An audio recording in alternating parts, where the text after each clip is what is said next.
Hello students, welcome to pharmacology MBBS. और आज हम शुरू करने जा रहे हैं लॉन्ग क्वेश्चन लेक्चर सीरीज़, जिसमें हम कवर करेंगे वो लॉन्ग क्वेश्चंस जो फ्रिक्वेंटली आस्क होते हैं यूनिवर्सिटी एग्ज़ाम में या आपके मेन एग्ज़ाम में।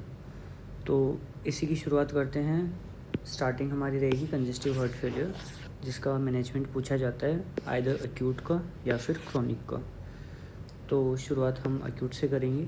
तो जब बात करते हैं कंजेस्टिव हार्ट फेलियर की, CHF, तो क्या है हार्ट फेलियर? हार्ट फेलियर ये है कि हार्ट टिश्यू परफ्यूजन को मेंटेन नहीं कर पा रहा है, एक एडिक्वेट ऑक्सीजन सप्लाई और जो न्यूट्रिएंट्स की सप्लाई है वो टिश्यू लेवल पे मेंटेन नहीं कर पा रहा है, उसकी पंपिंग अफेक्ट हुई है। अब वो कैसे टाइप की हो सकती है? या तो एक्यूट हो सकती है, सडन, या फिर क्रोनिक, धीरे धीरे प्रोग्रेसिव हो सकती है। अब जब बात करते हैं तो पहले अभी हम पढ़ेंगे एक्यूट कंजेस्टिव हार्ट फेलियर। तो acute means sudden drop in ejection fraction. तो जो कार्डियक आउटपुट है या फिर हार्ट की कॉन्ट्रैक्टिलिटी है, उसमें सडन ड्रॉप होने से वो एफिशिएंटली पंप नहीं कर पाते हैं और टिश्यू के पास ब्लड नहीं पहुंचेगा, तो उससे क्या होगा?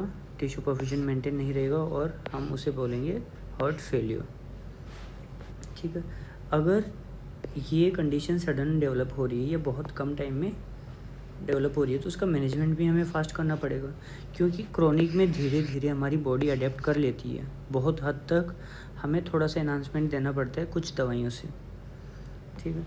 तो इसमें हमारा गोल क्या रहेगा एक्यूट कंजेस्टिव हार्ट फेलियर में, कि या तो हम हार्ट पे ओवरलोड कम करें, ओवरलोड यानी कि उसे इतना सारा फ्लूइड वॉल्यूम है, इतना सारा ब्लड है वो पंप करना है, या तो हम उसे कम कर दें तो उस पर ओवरलोड कम होगा।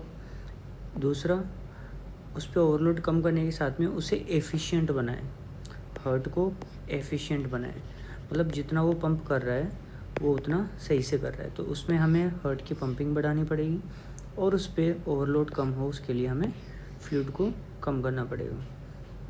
तो फ्लूइड कम करने के लिए हम यूज़ करते हैं डायूरेटिक्स, और हार्ट की पंपिंग को बढ़ाने के लिए आइनोट्रोपिक्स, जो उसकी कॉन्ट्रैक्टिलिटी को या फिर उसके फोर्स ऑफ कॉन्ट्रैक्शन को बढ़ाए। तो स्टार्ट करते हैं डायूरेटिक्स से। डायूरेटिक्स मेनली जो फास्टली यूज़ किए जाते हैं, दो टाइप के होते हैं, लूप डायूरेटिक और थायजाइड्स। तो जो एक्यूट मैनेजमेंट होता है उसमें हम यूज़ करते हैं लूप डायूरेटिक्स। कौन कौन से हमारे पास? फ्यूरोसेमाइड और टोरसेमाइड, जो IV देते हैं। लेसिक्स अगर तुमने पढ़ा होगा या हॉस्पिटल में कहीं पे देखा होगा, तो IV लेसिक्स, तो फ्यूरोसेमाइड का ब्रांड नेम है लेसिक्स। अब इनमें डिफरेंस क्या है? कहाँ हमें लूप डायूरेटिक्स देने हैं, कहाँ हमें थायजाइड्स देने हैं? तो जो लूप डायूरेटिक है वो फास्ट एक्टिंग है, फास्ट और स्ट्रॉन्ग, यानी कि वो बहुत कम टाइम में बहुत ज़्यादा डायूरेसिस करवा देगा, और बहुत ज़्यादा डायूरेसिस करवाएगा तो ब्लड वॉल्यूम कम हो जाएगी, और ब्लड वॉल्यूम कम होते ही हार्ट पे ओवरलोड कम हो जाएगा। ठीक है। इसके साथ में हमें इसका सडन एक्शन चाहिए था, फास्ट चाहिए था, तो वो शॉर्ट ड्यूरेशन के लिए भी रहेगा, तो ये शॉर्ट एक्टिंग होते हैं। वहीं पे जब हम थायराइड्स की बात करते हैं तो ये होते हैं स्लो एक्टिंग और वीक मीन्स ये धीरे धीरे काम करते हैं और लंबे टाइम तक काम करते हैं, तो लॉन्ग एक्टिंग होते हैं। ऐसी कंडीशन जैसे कि हाइपरटेंशन है या फिर जिसमें हमें लॉन्ग टर्म पे मैनेजमेंट चाहिए, वहाँ हम यूज़ करते हैं थायराइड्स। तो ये मेनली यूज़ किए जाते हैं हाइपरटेंशन में।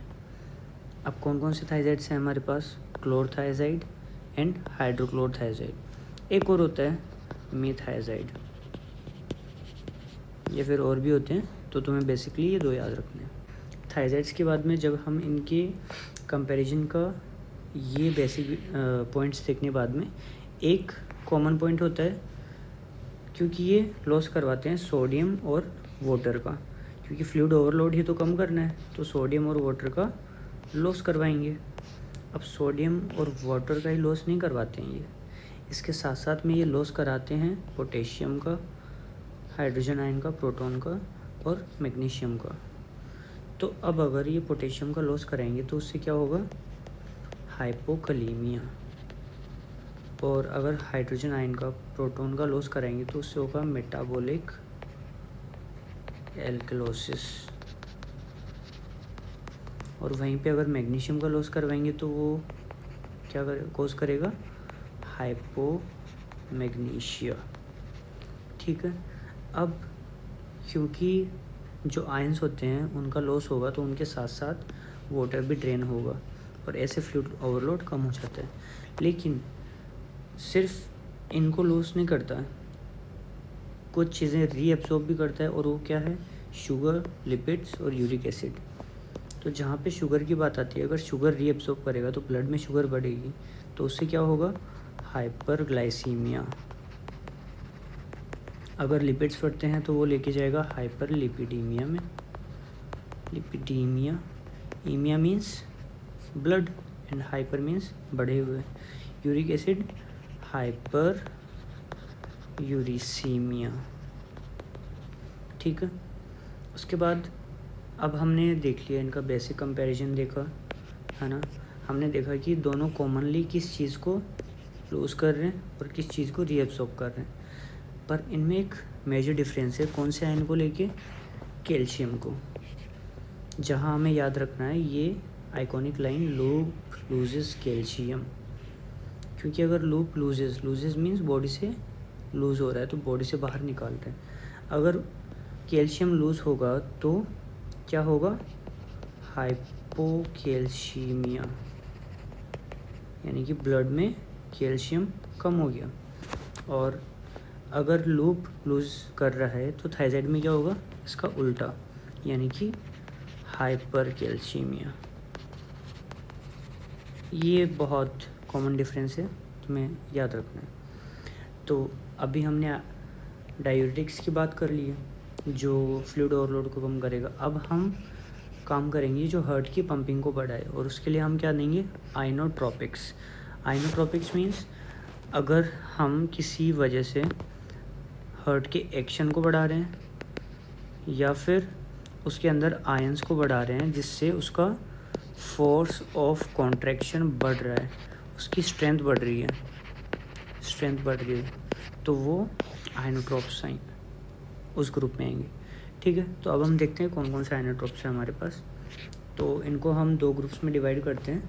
बीटा 1 एगोनिस्ट, ये क्या करता है, बीटा 1 रिसेप्टर कहाँ पे होता है, हार्ट पे, और हार्ट पे क्या करता है, वो उसको हार्ट को स्टिमुलेट करते हैं। अब कौन कौन से एग्जांपल्स है जो बीटा 1 पे काम करते हैं, तो शुरू करते हैं। डोपामिन, डोब्यूटामिन, नॉरएड्रेनालिन और आइसोप्रेनालिन, जिनमें से इन दो का कॉमनली यूज़ होता है एक्यूट कंजेस्टिव हार्ट फेलियर में, क्योंकि ज़्यादा सेलेक्टिव होते हैं बीटा 1 के लिए, इनका एक्शन काफ़ी सिग्निफिकेंट होता है। और डोपामिन का मोर देन 2 और लेस देन 10, वहाँ पे अलग एक्शन आता है इस डोजेस पे। तो हमें एक कंफाइंड डोज चाहिए, तो उसकी मॉनिटरिंग करना इतना आसान नहीं है, तो इसलिए हम डोब्यूटामिन और नॉरएड्रेनालिन देते हैं। और एक हमारे पास ऑप्शन रहता है आइसोप्रेनालिन का, जो बीटा 1 पे एक्ट करता है। तो इससे तो हमने हार्ट को स्टिमुलेट किया और उसका वर्क बढ़ा दिया, उसकी वर्किंग कैपेसिटी बढ़ा दी। तो जब हम हार्ट का फोर्स ऑफ कॉन्ट्रैक्शन बढ़ाना चाहते हैं या फिर उसकी कॉन्ट्रैक्टिलिटी को बढ़ाना चाहते हैं, तो हमें उसमें आयंस को बढ़ाना पड़ेगा। आयंस कौन से ion, calcium ion. Heart muscle में हमें कैल्शियम आयन बढ़ाने पड़ेंगे, तो उसके लिए हम यूज़ करते हैं फॉस्फोडाइएस्टरेज इनहिबिटर्स। ठीक है। क्या करते हैं फॉस्फोडाइएस्टरेज इनहिबिटर्स, वो साइक्लिक एएमपी का डिग्रेडेशन ब्लॉक करते हैं, और अगर साइक्लिक एएमपी का डिग्रेडेशन ब्लॉक होगा तो उसकी कंसंट्रेशन बढ़ जाएगी। अब साइक्लिक एएमपी का रोल क्या है, यहाँ से मैं तुम्हें दिखाता हूँ। ये इसका आइनोट्रोपिक एक्शन कैसे आता है। तो अगर साइक्लिक एएमपी राइज करेगा तो 2 या 3 प्रोसेस होगी, जैसे फॉस्फोकाइनेज ए, उनके एक्शन के थ्रू ये अल्टीमेटली बढ़ाएगा कैल्शियम लेवल्स को। Calcium channel, L type calcium channel होते हैं, उन पे एक्ट करेगा और कैल्शियम इन्फ्लक्स को बढ़ाएगा। अगर कैल्शियम का इन्फ्लक्स होता है तो अंदर कंसंट्रेशन बढ़ जाएगी कैल्शियम की, और अगर कैल्शियम ज़्यादा हो गया मसल के अंदर तो जो फोर्स ऑफ कॉन्ट्रैक्शन होगा वो स्ट्रॉन्ग होंगे, पावरफुल होंगे, और अगर पावरफुल कॉन्ट्रैक्शन होंगे तो स्ट्रोक वॉल्यूम बढ़ेगा और कार्डियक आउटपुट बढ़ेगा। तो इसे हम कहते हैं आइनोट्रोपिक इफेक्ट। ऑल्सो अगर तुमने पढ़ा होगा एंजाइना में, तुम पढ़ोगे क्योंकि उसका भी लॉन्ग क्वेश्चन आता है, तो वहाँ मैं बताऊँगा कि कैसे साइक्लिक एएमपी साइक्लिक जीएमपी बढ़ने से वेसोडाइलेशन होता है। तो जो वेसोडाइलेशन है और आइनोट्रोपिक इफेक्ट दोनों हमें एक क्लास ऑफ ड्रग से मिल रहा है, जिसमें आते हैं एमरिनोन और मिलरिनोन। एमरिनोन का अब इन एमरिनोन नाम हो चुका है, ये इसका पहले यूज़ होता था। तो जब हमें इसका आइनोट्रोपिक इफेक्ट चाहिए और वेसोडाइलेशन इफेक्ट दोनों मिल रहा है तो हम इसको बोलेंगे आइनोडाइलेटर्स।